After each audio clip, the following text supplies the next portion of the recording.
Open data is more an issue of infrastructure, of opening things up rather than communications or public relations. And where I tried to be very abstract is that open data is essentially a dialogue. It's a conversation.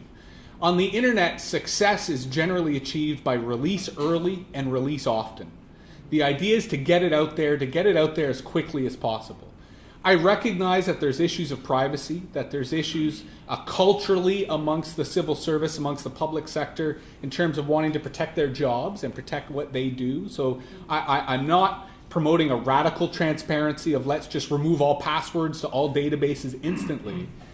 But the imperative is one of speed, that the faster you can get this information out there, beyond just a website, but via community engagement, by connecting with development communities. There's, for example, a number of hack sessions that have occurred both with the city's cooperation and regardless of the city's cooperation that get some of the expertise brainstorming around what data should be released and how that data could be used. Because there is an issue of utility and application, that you can't just throw everything out there and hope that someone makes it together. It has to be conversational around what can we do to better improve the efficiency of particular services. What can we do to better improve the accessibility and awareness of certain services? 311 is a great first step, but it still requires people to sort of know what they're asking for. Whereas to put it out there and allow people to just browse could allow for a discovery process, both empowering the user, but also the city itself in terms of how they're being used. I'm wondering if you're aware of this example, and whether you can tell me, because you look nationally, so I'm wondering if other cities are grappling with the same thing. Perfect example, Mr. Chair, is the thing I want to ask Mr. Hirsh the question about is our recreation program. We're doing the consultation right now, and all over town everyone is saying, I hate that fun guide. Well, in fact, we spend hundreds of thousands of dollars on this giant hard copy recreational thing.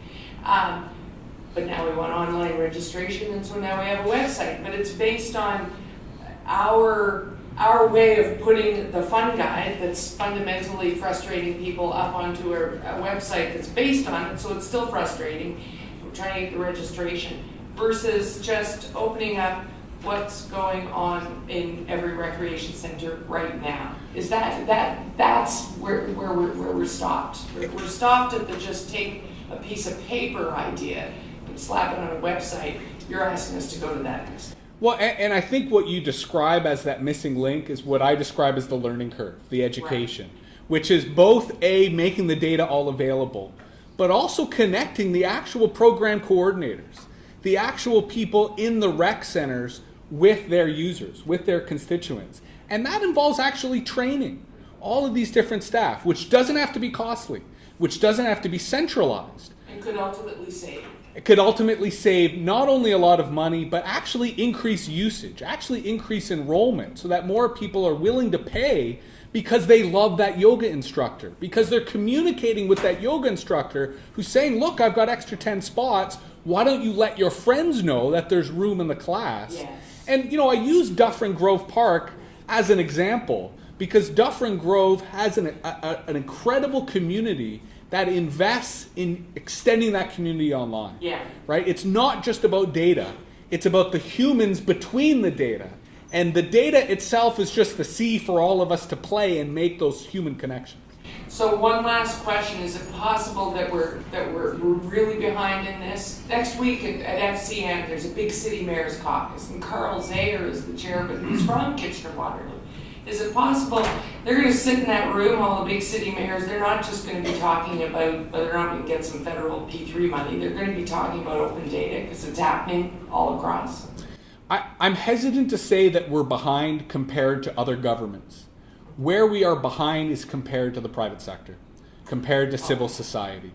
People with technology, they look at how companies use it, they look at how NGOs use it, they look at how their friends use it. That is the metric. That is the frame of reference. So while I think we're actually doing fairly well compared to other city governments, we're not doing anywhere near enough as far as the citizen is concerned, so as far as the user is concerned. Revenue, like the private sector. Well, and it comes down to relevance. It comes down to user experience of that's why you put it out there, because you need the feedback. I mean, no technology is secure until people have used it. Because only when they use it can you then understand what the vulnerabilities are. Same way with open data. Mistakes will be made, but those mistakes can't be made in committee discussions. They have to be made out there with people using it, and that comes with setting expectations. I would argue right now people's expectations of municipal service are far too high. They think government is this magical place of them without thinking that we are them, that we are what help make government work. And what open data does is lower those expectations. People realize, hey, those are human beings who work in that bureaucracy. They have sick days just like me. I can help out. I can help make government better. I can help make public service better. And that makes everyone, I think, a little more tolerant of the reality of what it's like to be a public servant in today's age. Thank you, Mr. Chairman. Thank you, Councillor Carr. We'll bring in committee members have questions. Councillor Robinson. So thank you for your very inspiring words. I think you're encouraging us today to get ahead of the curve. And it also makes me think that this would be the utopia in customer service, and that's where we want to head.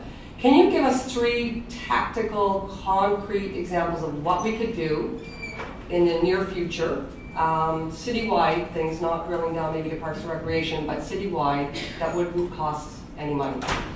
Number 1 would be to host an online consultation, which you could use with existing technology. You could even have a volunteer coordinator, and you're basically just opening up the genie and asking what people think when they say open data.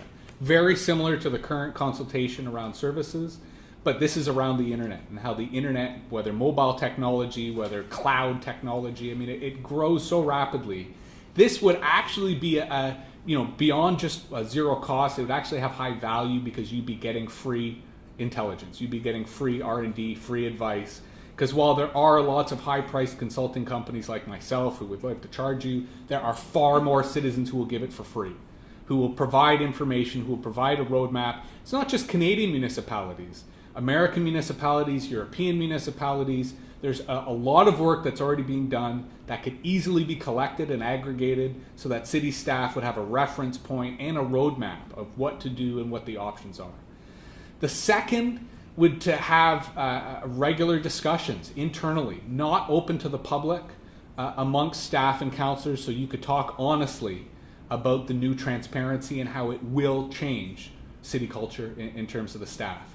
I'm sure that there are some city staff who would like to be able to speak off the record about anxieties, about fears in terms of their job, in terms of overwork, in terms of creating new work. And you need to have that type of trusted discussion so that you have everyone on the same side, that this is a good idea. And that type of buy-in, I think, has to happen outside of the public eye if you're going to have that type of free and open discussion.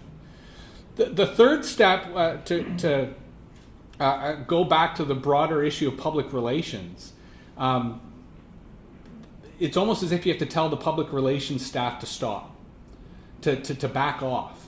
That open data is an infrastructure issue. It's a government management issue. It's not about persuading people to get more involved. It's about backing off the persuasion, backing off the argument, not trying to convert existing documents into web documents, but brainstorming new and cheaper ways to do it.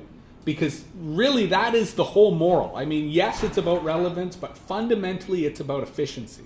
In that, many hands make a lighter load, but how do you do that? And talking at people will just discourage them. We'll just tell them, well, the city doesn't need me. They already have the answers. Whereas having questions, having open-ended communications encourage people to get involved, encourage people to participate. And that's where we have an abundance, is people who want to help. What we're not doing, it's the example of the Civic Engagement Office, is making it easier for them to actually participate in the process as a whole. Thank you very much. Thank you, Councillor Robinson. Councillor Ford. Hey, Jesse. First of all, I want to congratulate you on you're a great speaker. Thank you very much. So when are you running to be a politician down here at City Hall?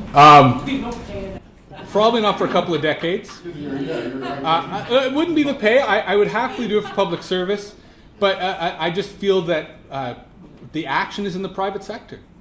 That at some point, part of why I'm here is to create the conditions so people like myself will be able to be involved. So you agree that we should bring the private sector into City Hall and I do believe in a hybrid model, that public service will be improved and augmented by participation by the private sector. And where open government, I think, legitimizes that, back to my point about authority, is it makes it transparent. Where people get paranoid is the idea of corruption or the idea of, the MFP stuff. Where that can be instantly erased from the debate is allowing people to go over it themselves. If the Jonathan Goldsbys of the world are able to go through all the different committees, all the different data, then people trust it, right? It's these gadflies who are sort of the pre-open data world who I think would enable greater private sector participation because it legitimizes it by making people see the value of such participation. So you do believe in bringing best practices, lean practices from the private sector into the city. I'm also a strong believer, and I agree with what you're saying, getting volunteers, and I think there's a sector that we need to tap into, and that's the seniors. We have some really great seniors that work their whole lives, that are retired, that are sitting at home, that have sat being a CFO of Fortune 500 companies that can come in here and support the system here and come up with some great ideas.